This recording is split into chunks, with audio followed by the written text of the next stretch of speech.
Tiga. Assalamualaikum warahmatullahi wabarakatuh. Jadi my name is Fitriani. My name is Muhammad Saleh. Jadi malam ini kita akan melakukan wawancara dengan para mahasiswi dan mahasiswa program studi sastra Inggris mengenai topik Student Perspective on Hybrid and Offline Learning System. Oke, so mari kita menyaksikan wawancara tersebut. Jadi bisa kamu perkenalkan diri kamu terlebih dahulu?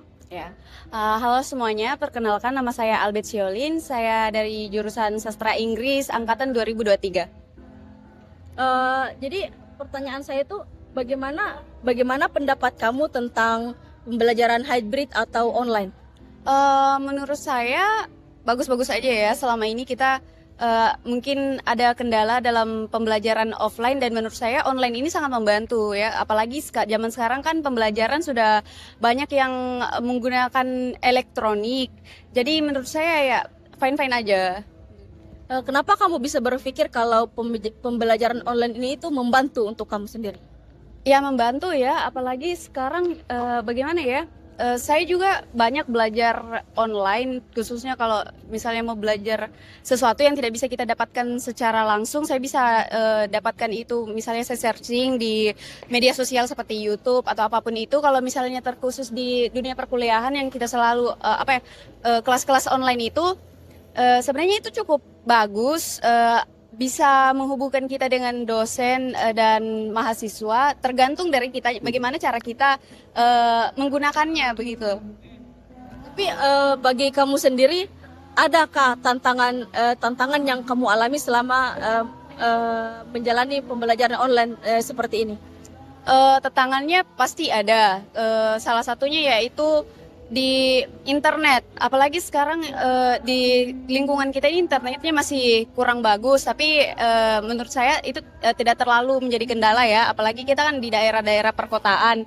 Terus yang kedua mungkin dari lingkungan kita di mana kita melakukan perkuliahan online itu. Oke, lalu bagaimana sih sistem pembelajaran online ini itu mempengaruhi motivasi atau semangat belajar kamu? Awal-awalnya saya agak tidak terlalu fokus kalau misalnya pembelajaran online, tapi kembali lagi bagaimana cara kita menyikapi pembelajaran online ini. Kalau misalnya kita fokusnya mau belajar, pasti pembelajaran kita itu akan berhasil juga. Jadi tidak menentu ya mau online ataupun offline. Ya, kalau menurut saya kalau misalnya saya disuruh memilih antara online atau offline, yang mana yang lebih bagus, sebenarnya dua-duanya bagus. Tapi mungkin ada orang yang lebih nyaman perkuliahan online, ada juga yang lebih nyaman atau lebih fokus saat perkuliahan offline. Kalau kamu sendiri lebih suka pembelajaran online atau offline? Tergantung situasinya sih. Saya kan kadang mahasiswa, kita kadang ada kendala-kendala ya, seperti cuaca mungkin atau jarak mungkin. Jadi menurut situasi ya. Kalau saya pribadi, saya suka pembelajaran offline, tapi kalau in case sometimes saya lebih suka online juga. Alright. Lalu untuk sistem komunikasi dengan dosen itu tersendiri, sistem komunikasi dengan dosen kamu itu lebih menyukai online atau offline secara langsung? Kalau jika kamu ingin berkomunikasi dengan dosen? Sebenarnya kalau komunikasi langsung dengan dosen itu lebih bagus offline sih, karena pertama dosen kan kita nggak tahu ya kapan waktu sibuknya. Jadi kadang kalau misalnya kita hubungi mereka atau chat dosen itu kadang ada yang slow respon begitu, karena mereka mungkin sibuk, jadi menanggapinya kita itu juga agak slow begitu. Jadi menurut saya lebih bagus kalau misalnya mau ketemu dosen, apalagi penting, itu offline. Oke. Lalu untuk pertanyaan terakhirnya yang dari saya, menurut kamu sistem pembelajaran mana yang sebaiknya digunakan di masa depan, dan alasannya itu apa? Oke. Sebenarnya sekarang zaman udah canggih, pembelajaran juga sudah mulai banyak online-nya, tapi menurut saya mungkin saya kalau disuruh memilih, saya lebih suka offline. Tapi in case kalau misalnya ada something yang tidak memungkinkan untuk pembelajaran offline, bisa online juga. Tapi kalau disuruh memilih mana yang lebih bagus, saya sukanya offline sih. Yeah. Oh, jadi selama proses perkuliahan ini kamu lebih menyukai offline, bukan Yeah. online? Iya, mungkin karena kalau offline lebih banyak effortnya kali ya, karena online banyak kendalanya juga. Gitu aja. Oke, terima kasih sebelumnya dan maaf sudah mengganggu waktunya. Thank you so much. You are welcome, guys.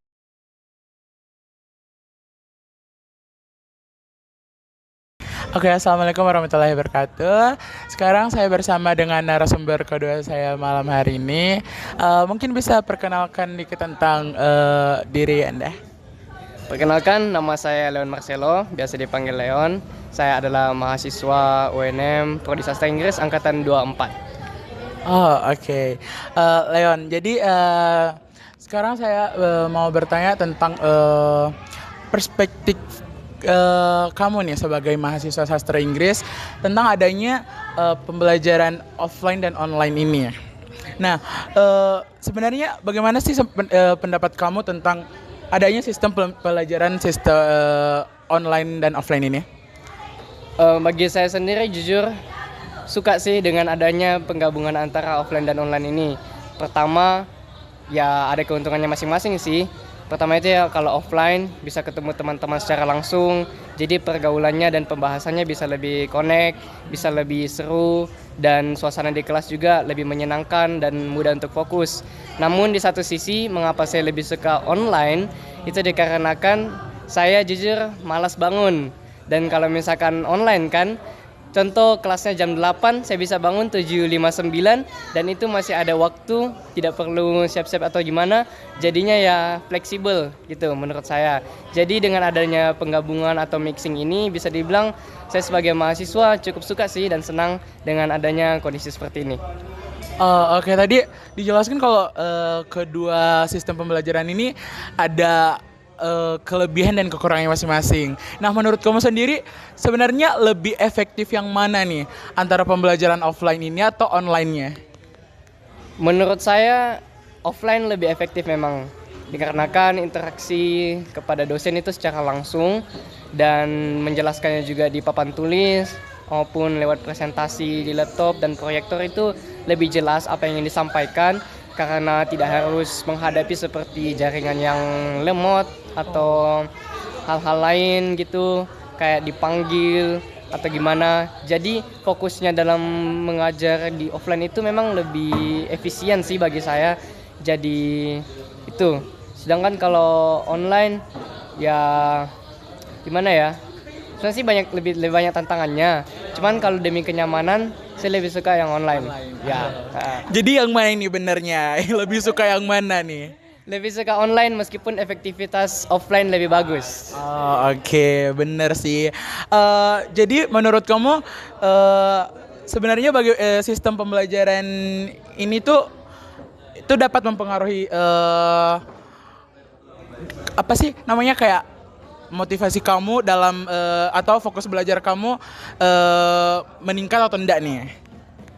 Ada mengenai fokus. Bisa dibilang kalau offline itu kan HP atau laptop itu bisa disampingkan. Jadi kita lebih fokus kepada materi yang dosen bagikan atau penjelasan yang teman-teman coba untuk sampaikan dari pertanyaan dan jawaban. Dan kalau online sih ya fokusnya kemana-mana udah pasti. Apalagi kalau misalkan di laptop itu kan buka website, buka Chrome itu banyak tabs.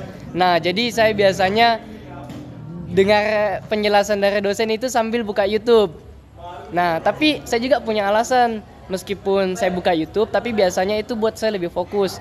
Karena saya sukanya belajar dengan musik atau dengan suara background gitu. Tapi memang sih kalau misalkan kayak seperti ada tab yang WhatsApp atau yang lain-lain, itu fokus saya bisa kemana-mana. Jadi memang soal mengenai fokus saya lebih jujur harus berkata bahwa offline itu lebih bagus. Oke. Jadi menurut tadi Leon offline itu lebih bagus. Nah, apakah komunikasi antara sistem offline dan online ini dalam menurut dosen menurut kamu nih komunikasi dalam dosen mengajar itu lebih bagus yang mana nih? Dosen mengajar offline atau online nih? Lebih dimengerti mana? Kalau misalkan seperti ini saya rasa tergantung dosen sih. Karena beberapa ada dosen yang contoh mengadakan kelas online itu di kondisi atau tempat yang tidak sesuai. Seperti mungkin salah satu Memdian yang terkadang berada di rumah sakit karena ada sesuatu. Jadi kami sebagai mahasiswa ya maklum, cuman di satu sisi juga kami menghargai Memdian itu yang selalu memberikan 100% untuk mengajar kami, memberikan waktu. Jadi saya harus bilang tergantung dosen, dan biasa juga dibandingkan seperti Prof. Sukardi Weda, jurnalisme, yang meskipun dia pernah sekali mengajar dalam mobil, tapi dia masih bisa menyampaikan materi soal jurnalisme dengan jelas dari materi presentasi kami. Jadi soal memberikan materi saya rasa tergantung dosen sendiri-sendiri sih. Gitu. Oke, thank you Leon. The last question me, jika kayak apa ya, apa sih sebenarnya harapan kamu terhadap sistem pembelajaran di kampus ke depannya? Apakah ditingkatkan, kamu lebih suka yang offline atau online nih? Kalau misalkan mengenai meningkatkan ya jujur saya rasa belum tahu ya metode yang mana lebih efektif bagi setiap mahasiswa. Cuman kalau misalkan boleh lebih banyak offline ya saya juga enggak masalah gitu. Cuman di satu sisi kalau misalkan ada mahasiswa yang mengeluh online, jujur saya kurang suka. Kenapa? Dikarenakan offline atau online-nya itu bukan menjadi masalah atau hambatan untuk mahasiswa belajar. Namun dari mahasiswa sendiri gimana merespon setiap materi atau pembahasan yang dosen kasih. Jadi dengan kalau dibilang mau meningkatkan bukan dari apakah lebih banyak offline atau online, tapi dari gimana mahasiswa ini meresponi setiap mata kuliah yang mereka ambil dan gimana mereka mau serius dalam menghadapi perkuliahan itu sendiri gitu. Oke, thank you Leon atas jawaban-jawaban yang sangat-sangat luar biasa. Mungkin itulah wawancara kami pada malam hari ini. Thank you. Assalamualaikum warahmatullahi wabarakatuh.